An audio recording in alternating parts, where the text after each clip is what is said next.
सतगुरां दी रहमत दा सदका सतगुरां दा बचन पढ़ रहे सां कि तीने ताप निवारण हारा दुख हंता सुख रास ताको बिघन ना को लागै जां की प्रभ आगे अरदास। कि जेदी उस रब दे उस प्रभु दे भली चरणां दे विच अरदास है, जेदी गुरु दे चरणां दे विच अरदास है।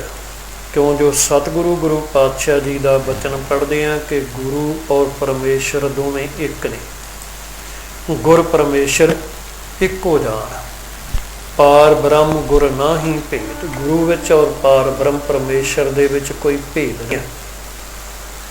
सो सतगुरु गुरु पातशाह जी के चरणों विच कीती अरदास जां रब दे चरणों च कीती अरदास, गुरु ही परमेश्वर है, परमेश्वर का रूप ही गुरु है। वो अस निरंकार रूप है, गुरु परमेश्वर का साकार रूप है। तो सतगुरु गुरु पातशाह रहमत करदे उहदे चरणों विच कीती गई अरदास कदे बिरथा नहीं जाती। ताको बिघन ना को लागै जा कि प्रभ आगे अरदास, जी प्रभु के चरणों विच अरदास है। तो गुरमुखो इतिहासक झलक दे विचों झाकी दे विच एक झाती पाउण दा यतन करिए तां जो मन समझ सके और मन नूं यकीन आ सके कि सचमुच गुरु का वचन जिहड़ा वो अटल है। क्योंकि मनुखी मन है ही इहो जिहा है, जिन्ना चिर कोई उदाहरण नहीं वेख लैंदा उन्ना चिर मन मनण नूं तैयार नहीं हुंदा। सुख है सतगुरु गुरु कलगीधर पातशाह जी का समय। सतगुरु गुरु कलगीधर पातशाह जी आनंदपुर की धरती ते विराजमान। सतगुरु गुरु पातशाह जी के दरबार की शानो शौकत दिन ब दिन जिहड़ी वो वधदी जाती है। पर जिवें सियाणे कहिंदे ने कि ज्यों सूरज चढ़दा है तो सारा संसार का जर्रा जर्रा सुख महसूस करता है, आनंद महसूस करता है। पर एक रब का बनाया होया पंछी अजिहा भी, एक जीव अजिहा भी है जिन्हों चढ़दा सूरज चंगा नहीं लगता, जिहड़ा हमेशा इस सोच विच रहिंदा है कि हनेरा ही रहे तो मेरे मन की मर्जी चलती रहे। लोग उन्होंने उल्लू आखदे आ। ते समय दे वो 22 धार दे उल्लू समान राजे जिन्होंने सच का सूरज आनंदपुर की धरती ते चमकदा चंगा नहीं लगता। अज भीम चंद ने इकट्ठ किया अपने वजीरां अमीरां जरनैलों का, तो यह ऐलान किया, ऐलान ही नहीं हुक्म किया कि कोई इंसान उठे जिहड़ा जाके पता करके आवे कि आ जो नित मेरे कन्नां दे विच आवाज़ सुनाई पैंदी है नंगारियां दी और जैकारियां दी, ये कौन है, इन्हां दा अकीदा की है, इन्हां दा मनसूबा की है कि कदे वो साडे राज नूं दबण वास्ते हल्ला करन वास्ते तो विउंता नहीं बना रहे। कहंदे इस भरी कचहरी दे विचों हिम्मत कीती एक देवी चंद दे नाम दे इंसान ने, वजीर ने, जिन्हें आख्या भीम चंद बादशाह सलामत मैं जावांगा उस दरबार दे विच जिन्हों कलगीधर दा दरबार आखदे आ। मैं पता करके आवांगा कि उस दरबार दे विच किहड़ियां गोंदां गुंदियां जा रही हैं, किहो जिहियां गतिविधियां उस थां ते हो रही हैं। पहुंचे सतगुरु गुरु कलगीधर पातशाह जी के दरबार दे विच इन्हें रहना शुरू किया। रहना उहदी पहला मजबूरी सी कि इस थां ते कुछ दिन रह करके समा टिक करके पता कर सके कि मनसूबे की ने। क्योंकि किसी दे दिल की जानने वास्ते कुछ समा उहदे नाल विचरना पवेगा। ਤੇ ਵਿਚਰਦਿਆਂ ਹੀ ਮਨੁੱਖ ਅੰਦਾਜ਼ਾ ਲਾ ਸਕਦਾ ਹੈ ਕਿ ਇਹਦਾ ਅੰਦਰ ਕੀ ਹੈ, ਇਹਦੇ ਅੰਦਰ ਸੋਚ ਕੀ ਹੈ। ਜਦੋਂ ਉਹਦੇ ਨਾਲ ਵਿਚਰ ਕੇ ਉਹਦੀਆਂ ਗੱਲਾਂ ਸੁਣਦੇ ਆ, ਉਹਦੇ ਨਾਲ ਸਾਂਝ ਕਰਦੇ ਆ ਗੱਲਾਂ ਦੀ, ਫਿਰ ਸਹਿਜੇ ਸਹਿਜੇ ਉਹਦਾ ਅੰਦਰ ਜਿਹੜਾ ਉਹ ਬਾਹਰ ਆਉਂਦਾ। ਖੈਰ ਦੇਵੀ ਚੰਦ ਪੁੱਜੇ, ਉਹਦੇ ਸਮਾਂ ਰਿਹਾ, ਪਰ ਗੁਰਮੁਖੋ ਗਿਆ ਕਿਸੇ ਹੋਰ ਅਕੀਦੇ ਨਾਲ ਸੀ, ਪਰ ਸਤਿਗੁਰੂ ਗੁਰੂ ਕਲਗੀਧਰ ਪਾਤਸ਼ਾਹ ਜੀ ਦੇ ਦਰਬਾਰ ਵਿੱਚ ਪਹੁੰਚ ਕਰਕੇ ਸਤਿਗੁਰਾਂ ਦੇ ਬਚਨਾਂ ਤੋਂ ਇੰਨਾ ਪ੍ਰਭਾਵਿਤ ਹੋ ਗਿਆ ਕਿ ਆਪਣਾ ਆਪ ਗੁਰੂ ਨੂੰ ਸਮਰਪਿਤ ਕਰ ਦਿੱਤਾ। ਗੁਰੂ ਜੋਗਾ ਹੋ ਕੇ ਰਹਿ ਗਿਆ। ਸਮਾਂ ਬੀਤਣ ਦੇ ਨਾਲ ਕੁਝ ਸਮੇਂ ਬਾਅਦ ਦੁਬਾਰਾ ਆਇਆ ਉਹ ਭੀਮ ਚੰਦ ਦੇ ਰਾਜ ਦੇ ਵਿੱਚ, ਉਹਦੇ ਦਰਬਾਰ ਦੇ ਵਿੱਚ। ਉਹਨੂੰ ਇਹ ਸਮਝਾਓ ਬਾਦਸ਼ਾਹ, ਮਨ ਦੇ ਵਿੱਚ ਕੋਈ ਸ਼ੰਕਾ ਕਰਕੇ ਨਾ ਬੈਠੀ। ਉਸ ਦਰਬਾਰ ਦੇ ਵਿੱਚ ਕਿਸੇ ਨੂੰ ਦਬਲਣ ਦੀ, ਕਿਸੇ ਨੂੰ ਦਬਾਉਣ ਦੀ ਕੋਈ ਨੀਤੀ ਨਹੀਂ, ਕੋਈ ਚਾਲ ਨਹੀਂ ਚਲੀ ਜਾ ਰਹੀ। ਉਹ ਤਾਂ ਉਹ ਦਰਬਾਰ ਹੈ ਜਿੱਥੇ ਹਰ ਵਕਤ ਇਹ ਆਵਾਜ਼ ਗੂੰਜਦੀ ਹੈ ਕਿ ਅਵਲ ਅੱਲਾ ਨੂਰ ਉਪਾਇਆ ਕੁਦਰਤ ਕੇ ਸਭ ਬੰਦੇ, ਏਕ ਨੂਰ ਤੇ ਸਭ ਜਗ ਉਪਜਿਆ ਕੌਣ ਭਲੇ ਕੋ ਮੰਦੇ। ਖੈਰ ਇਹ ਦੇਵੀ ਚੰਦ ਭੀਮ ਚੰਦ ਦੇ ਦਰਬਾਰ ਵਿੱਚ ਪਹੁੰਚਿਆ ਤੇ ਭੀਮ ਚੰਦ ਜਿਹੜਾ ਉਤ ਸੁੱਖ ਸੀ, ਉਡੀਕ ਰਿਹਾ ਸੀ ਕਦੋਂ ਦੇਵੀ ਚੰਦ ਆਵੇ ਤੇ ਆ ਕੇ ਦੱਸੇ ਕਿ ਉਸ ਦਰਬਾਰ ਦੇ ਵਿੱਚ ਕਾਰ ਕੀ ਬੀਤਦੀ ਹੈ, ਉਸ ਦਰਬਾਰ ਦੀ ਨਿਤ ਦਾ ਵਿਵਹਾਰ ਕਿਹੋ ਜਿਹਾ ਹੈ, ਉਸ ਦਰਬਾਰ ਦੇ ਵਿੱਚ ਕਿਹੋ ਜਿਹੀਆਂ ਜਿਹੜੀਆਂ ਗਤੀਵਿਧੀਆਂ ਚੱਲ ਰਹੀਆਂ ਨੇ। ਹੁਣ ਆਇਆ ਦੇਵੀ ਚੰਦ, ਉਹਨੇ ਆ ਕੇ ਬਾਦਸ਼ਾਹ ਨੂੰ ਇਹ ਗੱਲ ਕਹਿਣੀ ਸ਼ੁਰੂ ਕੀਤੀ ਹੈ ਕਿ ਬਾਦਸ਼ਾਹ ਭੀਮ ਚੰਦ ਜੀ, ਗੁਰੂ ਗੋਬਿੰਦ ਸਿੰਘ ਪਾਤਸ਼ਾਹ ਜੀ ਦਾ ਦਰਬਾਰ, ਗੁਰੂ ਨਾਨਕ ਦਾ ਦਰਬਾਰ ਮੈਂ ਵੇਖ ਕੇ ਆਇਆ, ਪਰ ਬਾਦਸ਼ਾਹ ਜਿਹੜਾ ਸਾਡੇ ਮਨਾਂ ਦੇ ਵਿੱਚ ਜਾਂ ਤੁਹਾਡੇ ਮਨਾਂ ਦੇ ਵਿੱਚ ਜਿਹੜੀ ਗੱਲ ਬੈਠੀ ਆ, ਅਜਿਹੀ ਕੋਈ ਗਤੀਵਿਧੀ ਉੱਥੇ ਨਹੀਂ ਚੱਲ ਰਹੀ। ਸੱਚਮੁੱਚ ਜੇ ਦੁਨੀਆ ਦੇ ਲੋਕ ਆਖਦੇ ਨੇ ਕਿ ਉਹ ਸਰਬ ਸਾਂਝਾ ਦਰਬਾਰ ਹੈ, ਤੇ ਸੱਚਮੁੱਚ ਹੀ ਉਥੋਂ ਆਵਾਜ਼ ਗੂੰਜਦੀ ਹੈ ਜਿੱਥੇ ਇਹ ਗੂੰਜਦੀ ਹੈ ਕਿ ਅਵਲ ਅੱਲਾ ਨੂਰ ਉਪਾਇਆ ਕੁਦਰਤ ਕੇ ਸਭ ਬੰਦੇ, ਏਕ ਨੂਰ ਤੇ ਸਭ ਜਗ ਉਪਜਿਆ ਕੌਣ ਭਲੇ ਕੋ ਮੰਦੇ। ਉੱਥੇ ਇਹ ਵੀ ਆਵਾਜ਼ ਆ ਉੱਠਦੀ ਹੈ ਕਿ ਖੱਤਰੀ ਬ੍ਰਾਹਮਣ ਸ਼ੂਦ ਵੈਸ਼ ਉਪਦੇਸ਼ ਚੌਂ ਵਰਣਾ ਕੋ ਸਾਂਝਾ। ਉੱਥੇ ਤਾਂ ਇਹ ਪਾਠ ਪੜ੍ਹਾਇਆ ਜਾਂਦਾ ਹੈ ਕਿ ਸਭ ਮੈਂ ਜੋਤ ਜੋਤ ਹੈ ਸੋਏ, ਤਿਸ ਦਾ ਚਾਨਣ ਸਭ ਮੈਂ ਚਾਨਣ ਹੋਏ। ਉੱਥੇ ਤੇ ਗੱਲ ਆਖੀ ਜਾਂਦੀ ਹੈ, ਮੰਦਾ ਕਿਸ ਨੂੰ ਆਖੀ ਹੈ ਜਾਂ ਤਿਸ ਬਿਨ ਕੋਈ ਨਾ ਹੈ। ਉੱਥੇ ਸੱਚਮੁੱਚ ਹੀ ਸਾਰਿਆਂ ਨੂੰ ਬਰਾਬਰ ਦਾ ਸਤਿਕਾਰ ਹੈ, ਕੋਈ ਵਿਤਕਰਾ ਨਹੀਂ।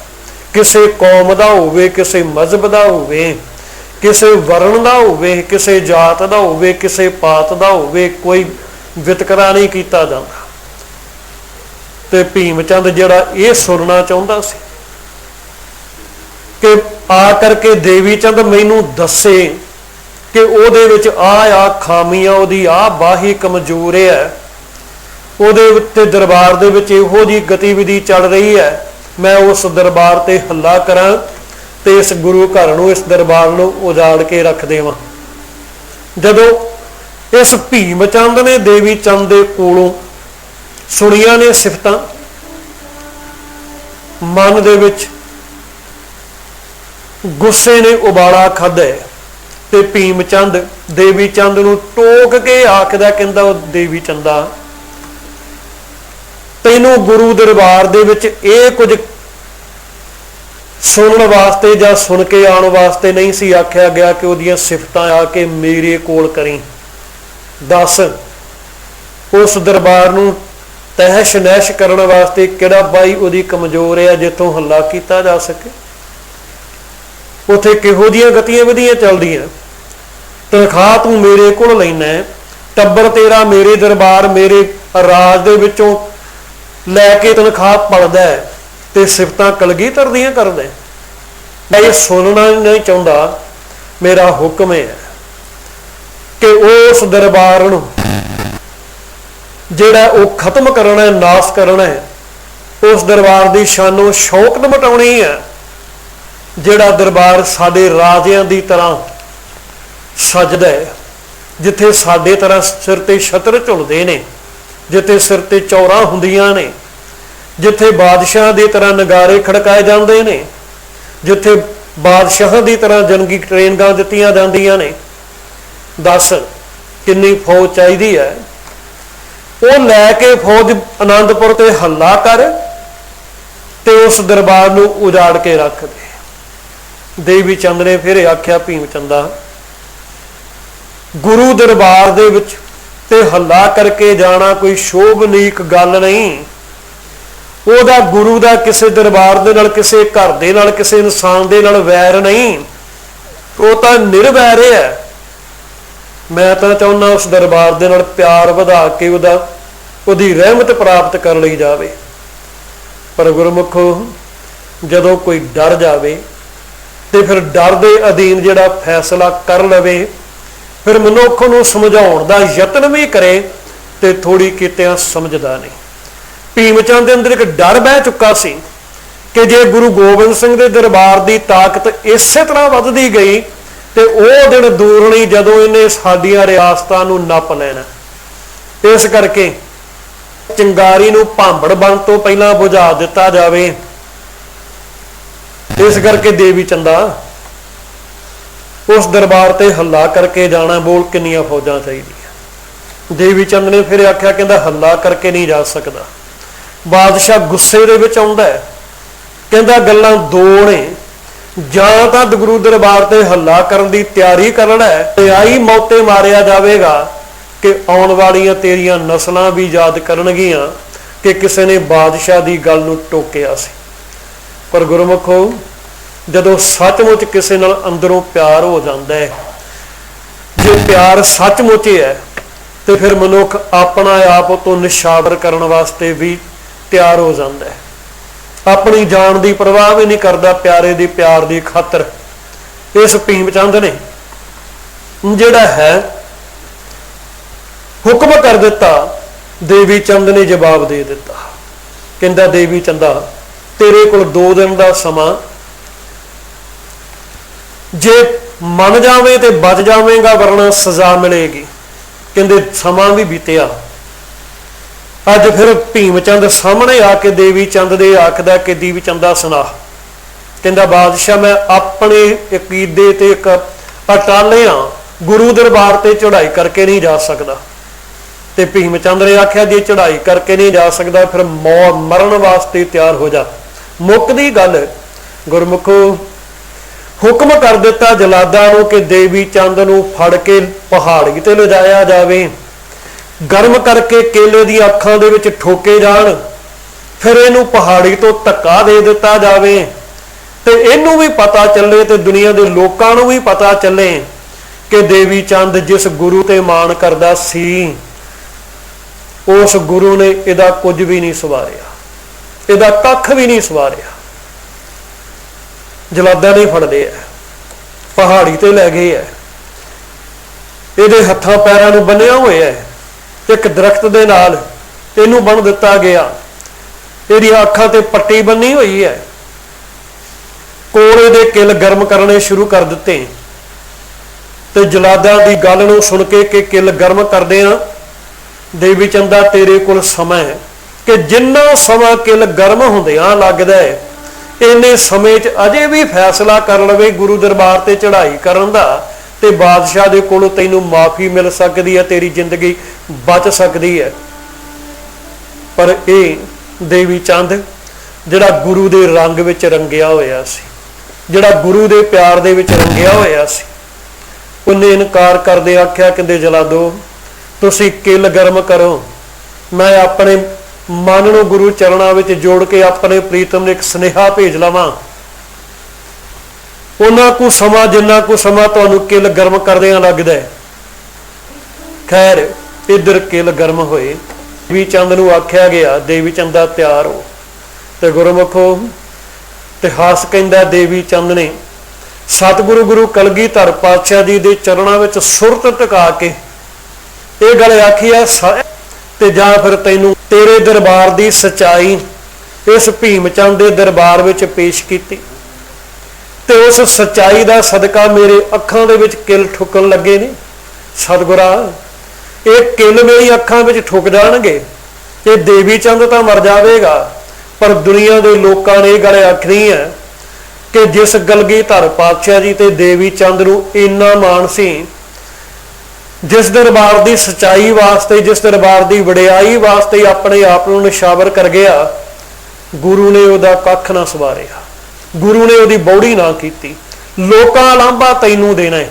ਤੇ ਗੁਰਮੁਖੋ, ਸਤਿਗੁਰੂ ਗੁਰੂ ਪਾਤਸ਼ਾਹ ਜੀ ਗੱਲ ਆਖਦੇ, ਕਹਿੰਦੇ ਬਿਰਥੀ ਕਦੇ ਨਾ ਹੋਵੇ ਜਨ ਕੀ ਅਰਦਾਸ। ਜਦੋਂ ਮਨ ਕਰਕੇ ਗੁਰੂ ਚਰਨਾਂ ਦੇ ਵਿੱਚ ਅਰਦਾਸ ਕੀਤੀ ਜਾਂਦੀ ਹੈ, ਕਦੇ ਅਰਦਾਸ ਬਿਰਥੀ ਨਹੀਂ ਜਾਂਦੀ। ਇੱਧਰ ਦੇਵੀ ਚੰਦ ਕਿਲ ਠੋਕਣ ਦਾ ਸਮਾਂ ਹੋ ਜਾਂਦਾ ਹੈ, ਉਧਰ ਜਲਾਦ ਦੇਵੀ ਚੰਦ ਨੂੰ ਆਖਦੇ, ਕਹਿੰਦੇ ਟਿੱਚਰ ਕਰਦੇ ਹੋਏ ਆ ਦੇਵੀ ਚੰਦਾ, ਭੇਜ ਲਿਆ ਆਪਣੇ ਪ੍ਰੀਤਮ ਨੂੰ ਸੁਨੇਹਾ, ਆਵੇਗਾ ਬਚਾਉਣ ਵਾਸਤੇ। ਤੇ ਦੇਵੀ ਚੰਦ ਨੇ ਜਿਹੜਾ ਚਿਹਰੇ ਤੇ ਖੇੜਾ ਲੈ ਕੇ ਆਖਿਆ ਸੀ, ਕਹਿੰਦਾ ਆਵੇਗਾ, ਵਿਸ਼ਵਾਸ ਹੈ, ਯਕੀਨ ਹੈ। ਇੱਧਰ ਸਤਿਗੁਰੂ ਗੁਰੂ ਪਾਤਸ਼ਾਹ ਜੀ ਦੇ ਸਿੱਖ ਭਾਈ ਦੇਵੀ ਚੰਦ ਦੀ ਅੱਖਾਂ ਵਿੱਚ ਕਿਲ ਠੁਕਣ ਲੱਗੇ ਨੇ। ਜਲਾਦਾਂ ਨੇ ਦੋਵੇਂ ਕਿਲ ਜਿਹੜੇ ਕੀਤੇ ਸੀ ਗਰਮ, ਵਾਰੀ ਵਾਰੀ ਸੰਨੀ ਨਾਲ ਪਕੜੇ, ਇੱਕ ਅੱਖ ਤੇ ਰੱਖਦੇ ਆ, ਪਿੱਛੇ ਥੋੜੇ ਦੀ ਸੱਟ ਮਾਉਂਦੇ ਨੇ, ਕਿਲ ਅੱਖਾਂ ਦੇ ਵਿੱਚ ਸਰਰ ਕਰਦੀ ਜਿਹੜਾ ਲੰਘ ਜਾਂਦਾ। ਦੂਜੀ ਅੱਖ ਦੇ ਵਿੱਚ ਕਿਲ ਠੋਕ ਦਿੱਤਾ ਗਿਆ। ਦੇਵੀ ਚੰਦ ਦੇ ਬੰਨੇ ਹੋਏ ਹੱਥ ਖੋਲ ਦਿੱਤੇ ਗਏ।